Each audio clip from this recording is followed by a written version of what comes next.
రైతు భరోసా ఇప్పటివరకు కొన్ని ఊర్లలో మాత్రమే పడింది. మిగతా ఊర్లకు ఎప్పుడు పడుతుందో ఈ వీడియోలో తెలుసుకుందాం. మీరు ముందుగా ఈ వీడియోని లైక్ చేయండి, అలాగే సబ్స్క్రైబ్ చేసుకోండి, మన ఛానల్ రెడీగా ఉండండి.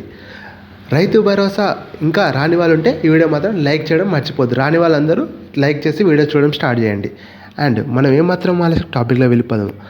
రైతు భరోసా ఇప్పటి వరకు కొన్ని ఊర్లలో మాత్రమే పడ్డాయి. అయితే ఎకరం నుండి 5 ఎకరాలు అట్లా లిమిట్ ఏం పెట్టకుండా పడ్డవారికి మాత్రం ఎవరైతే ఖాళీ స్థలాలు, గుట్టలు, రాళ్ళు ఇట్లా, అలాగే రైతు భరోసా మీకు ఒక 2-3 గుంటలు మీ భూమిలో ఖాళీ స్థలం ఉండగానే దాన్ని కూడా రైతు బంధు కట్ చేస్తున్నారు. ఎందుకంటే సర్వే చేశారు రీసెంట్గా, దాని ద్వారా వారికి ఎంత మీరు వ్యవసాయం చేస్తున్నారు, ఎంత ఖాళీ స్థలం ఉందో వారికి తెలుస్తుంది. అయితే మిగతా వారికి రైతు భరోసా వస్తుందని చాలామంది వెయిట్ చేస్తున్నారు.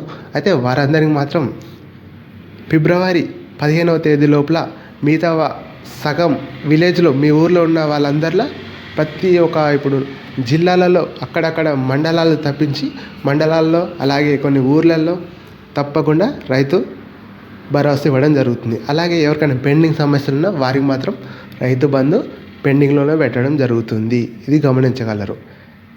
అయితే ఎకరం నుండి మీకు ఎన్ని ఎకరాల నుండి ఉండని మీ ఊర్లో పడ్డదంటే మీకు కూడా తప్పగా పడతాయి. ఒకవేళ మీకు ఇంకా పడకుంటే వెళ్ళి చెక్ చేసుకోండి. మీ ఊర్లో పడితే మీకు కూడా